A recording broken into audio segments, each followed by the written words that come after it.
चलना सिखाती रोज रामायण हमें निज धर्म पर चलना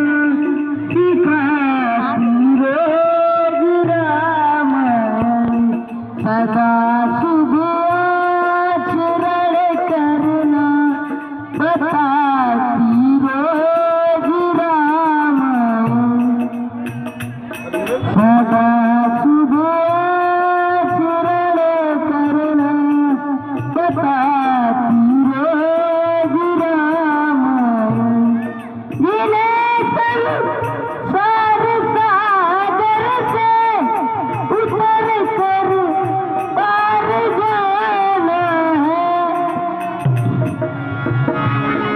जिन्हें संसार सागर से उतर कर पार जाना है उतर कर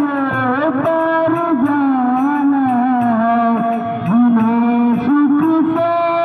किनारा पाऊं जिन्हें सुख से किनारा पाऊं लगाती रोज रामायण हमें निज धर्म पर चलना सिखाती रोज रामायण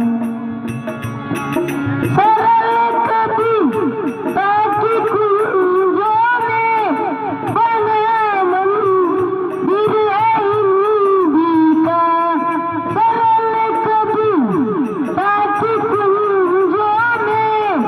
बना मंदिर है हिंदी का बना